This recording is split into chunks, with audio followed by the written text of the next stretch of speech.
அலைக்கும் வரஹ்மத்துல்லாஹி வபரகாத்துஹு. அஹ்மதுல்லாஹல் அலீம் வனுஸல்லி அலா ரசூலில் கரீம். அம்மா பாத். அன்பான பெரியோர்களே, ஜமாத்தார்களே, அல்லாஹ்வின் அருளால் பாக்கியம் நிறைந்த ஈதுல் அல்ஹா என்னும் ஹஜ்ஜு பெருநாளுடைய தினத்தில் நாம் எல்லாம் ஃபஜ்ருடைய தொழுகையை இமாம் ஜமாத்தோடு தொழுதுவிட்டு அமர்ந்திருக்கிறோம். வல்ல ரஹ்மான் நம்முடைய எல்லா அமல்களையும் பரிபூர்ணமாக கபூல் செய்வானாக. ஆமீன். கயிறு பரக்கத்துகள் நிறைந்த நாளாக கெட்ட முடிவுகளை விட்டும் முசீபத்துகளை விட்டும் உலகத்தின் ஆபத்துகள் அல்லாஹுவின் படைப்புகளின் தீங்குகளை விட்டும் முழுமையாக பாதுகாப்பு பெற்ற நாளாக அல்லாஹ் இந்த நாளை நமக்கு அமைத்து தருவானாக. சங்கையான பெருமக்களே, ஒரு சந்தோஷமான மகிழ்ச்சியான நாளில் அதே நேரத்தில் அல்லாஹ்வுக்காக தியாகம் செய்யக்கூடிய ஒரு உணர்வு வரக்கூடிய புனிதமான ஹஜ்ஜு பெருநாள் என்கிற நாளில் நாம் அமர்ந்திருக்கிறோம். இந்த நல்ல தருணத்தில் உங்கள் அனைவர்களுக்கும் ஈதுல் அல்ஹா என்னும் ஹஜ்ஜு பெருநாளுடைய நல்வாழ்த்துக்களை கூறியவனாக என்னுடைய சில வார்த்தைகளை ஆரம்பிக்கிறேன். அருமையான பெருமக்களே, பெருநாள் தினத்தன்று பேண வேண்டிய சுன்னத்துகள் நாம் தெரிய வேண்டும். ஒவ்வொரு வருடமும் கேட்குறோம், ஒவ்வொரு பெருநாளையும் நம்ம செய்கிறோம். உங்கள் எல்லாருக்கும் ஞாபகம் இருக்கும். இருந்தாலும் ஒரு ஞாபகத்துக்காக நான் உங்களுக்கு நினைவூட்டுகிறேன். அதாவது ஹஜ்ஜு பெருநாளை பொறுத்த வரைக்கும் திடலுக்கோ அல்லது பள்ளிவாசலுக்கோ பெருநாளுக்காக வருகிற போது சாப்பிடாமல் வர வேண்டும். நோன்பு பெருநாளில் சாப்பிட்டு வருவோம், ஏதாவது ஒரு பேரித்தம்பளமாவது சாப்பிட்டு வருவோம். ஆனால் ஹஜ்ஜு பெருநாளை பொறுத்த வரைக்கும் எந்த சாப்பாடு என்ன செய்யக்கூடாது, சாப்பிடக்கூடாது. சரி, இப்போ ஃபஜ்ர் தொழுதுட்டோம் 5:30 மணி, இப்போ 7 மணி 7:30ன்னு சொல்லியிருக்கிறாங்க. இது வரைக்கும் சாப்பிடாமல் இருக்கவா அப்படின்னா அப்படி ஒன்றும் இல்லை. இப்போ போய் என்ன செய்யலாம், தாராளமாக டீ சாப்பிட்லாம், சாயா குடிக்கலாம், எதுனா சாப்பிட்டுக்கலாம். எப்போ இருந்த அந்த நேரம் சாப்பிடக்கூடாத நேரம் ஆரம்பமாகுது அப்படின்னா நம்ம குளிக்க போவோம் இல்லையா, தயாராகவும் இல்லையா, ஹஜ்ஜு பெருநாளுக்காக அல்லாஹ்வை வணங்குவதற்காக, அல்லாஹ் எனக்கு தந்திருக்கிற இந்த வாஜிபான கடமையை நிறைவேற்றுவதற்காக குளிக்க போகிற போது நிய்யத்தை வச்சுட்டு குளிப்போம். அப்படி அந்த குளிக்கிற நேரத்தில் இருந்து தொழுகிற வரைக்கும் எதுவுமே என்ன செய்யக்கூடாது, சாப்பிடக்கூடாது. அது எத்தனை மணிக்கு குளிக்க போனாலும் சரி. இப்போ போனோடனே குளிக்க போயிடுறாங்க, தொழுகைக்காண்டி தான் குளிக்க போகிறாங்க அப்படின்னா அதுலேருந்து என்ன செய்யக்கூடாது, தொழுகிற வரைக்கும் எந்த சாப்பாடும் சாப்பிடக்கூடாது. இப்போ இந்த ஒரு சுன்னத்தை நம்ம என்ன செய்யணும், கடைபிடிக்கணும். தண்ணி குடிக்கலாம், தண்ணி தாராளமாக குடிக்கலாம். உணவு வகைகள் எதுவுமே என்ன செய்யக்கூடாது, சாப்பிடக்கூடாது. அதே போன்று 2வது பெருநாள் தினத்தன்று அருமையான பெருமக்களே, நாம் வீட்டிலிருந்து வருகிற போது தக்பீர்களை முழங்கியவர்களாக, ஏற்கனவே ரமலானில் நம்ம சொல்லியிருப்போம் நோன்பு பெருநாளில், அதே தான் தக்பீர்களை முழங்கியவர்களாக எந்த விதமான வீணான பேச்சுக்கள் இல்லாமல் நமக்குள்ளே கேட்குற அளவுக்கு, மற்றவங்களுக்கு எந்த டிஸ்டர்பன்ஸும் இல்லாத அளவுக்கு நம்ம தக்பீர்களை முழங்கியவர்களாக பள்ளிவாசலுக்கு வரணும். பள்ளிவாசலுக்கு வந்தாலும் முதல் சஃப்பு காலியாக இருக்கா, முதல் சஃப்பில் தான் உட்காரணும். முதல் சஃப்பு காலியாக இருக்கும்போது 3ஆவது சஃப்லையோ கடைசிலையோ போய் உட்காரக்கூடாது. நல்ல முறையில் சஃப்புகளை பூர்த்தியாக்கணும்.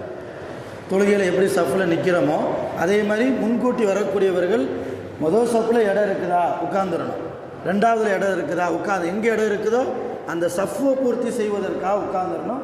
பள்ளிவாசலில் உட்காந்துக்கிட்டு வீணான பேச்சுக்களை பேசுகிறதோ, பக்கத்தில் சின்ன பிள்ளைய விளையாடுவாங்க அவங்கள அலட்டுறதோ எதுவுமே வேண்டாம். தக்பீர்களை முழங்கிட்டே இருக்கிறது. அதே போன்று வீட்டிலிருந்து பள்ளிவாசலுக்கு வரும்போது ஒரு வழியாக வந்திருப்போம்.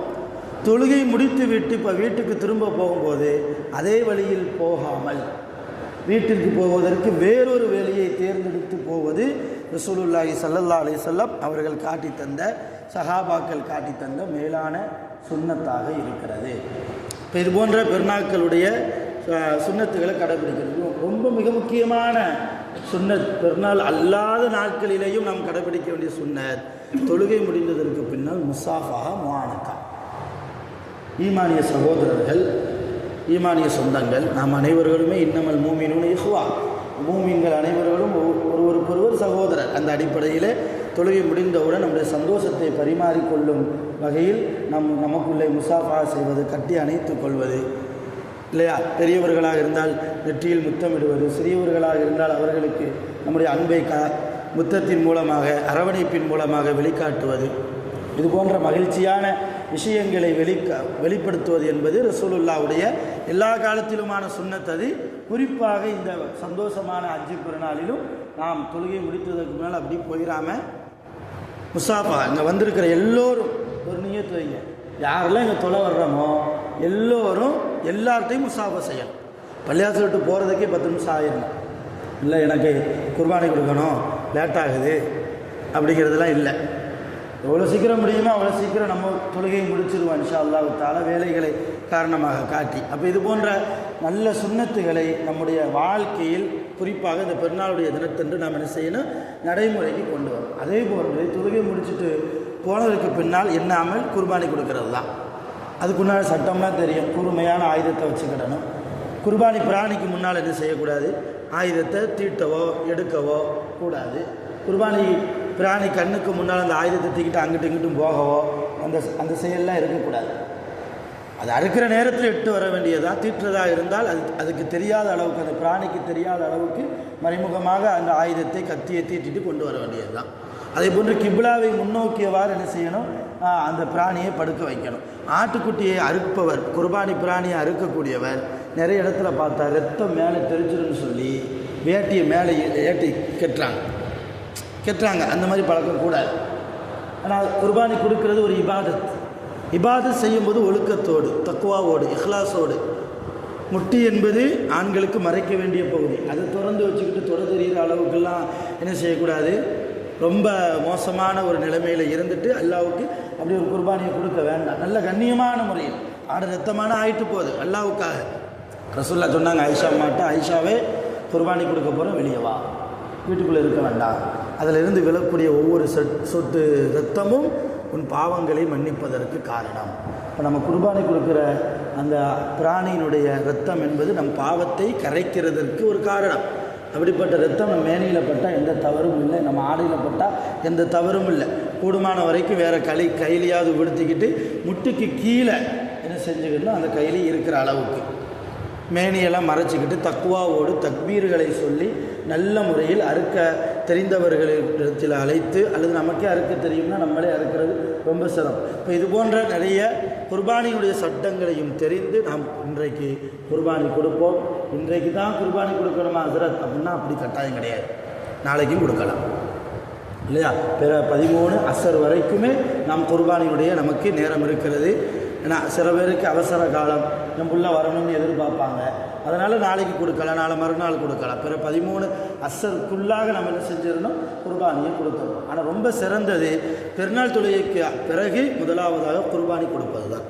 இது போன்ற சுன்னத்துகளை நாம் நம்மளுடைய மனதில் வைத்து கொண்டு அல்லாஹ் விரும்பிய குர்பானியாக, அல்லாஹ் விரும்பிய தக்குவாதாரியாக நம்முடைய குர்பானியையும் நம்மையும் அல்லாஹ் ஆக்கி அருள் புரிவானாக. இந்த நாளை சந்தோஷமான நாளாக, மகிழ்ச்சியான நாளாக, நமக்கெல்லாம் பரக்கத்து பொருந்திய நாளாக, புனிதமான ஹஜ்ஜு பெருநாளின் பொருட்டால் நம் வாழ்க்கையை அல்லாஹ் மிகவும் நீண்ட ஆயுள் நாட்களை நமக்கு கொடுத்து பிரகாசமாக்கி தருவானாக. ஆகிர் தஅவானா அல்ஹம்துலில்லாஹி ரப்பில் ஆலமீன்.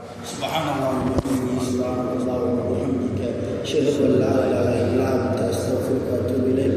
ஆமீன். சுப்ஹான ரப்பிக ரப்பில் இஸ்ஸத்தி அம்மா யசிஃபூன் வ ஸலாமுன் அலல் முர்ஸலீன் வல்ஹம்துலில்லாஹி ரப்பில் ஆலமீன். ஸல்லல்லாஹு அலா முஹம்மத் ஸல்லல்லாஹு அலைஹி வஸல்லம். ஸல்லல்லாஹு அலா முஹம்மத் ஸல்லல்லாஹு அலைஹி வஸல்லம். ஸல்லல்லாஹு அலா முஹம்மத் வ அலைஹி வஸல்லம்.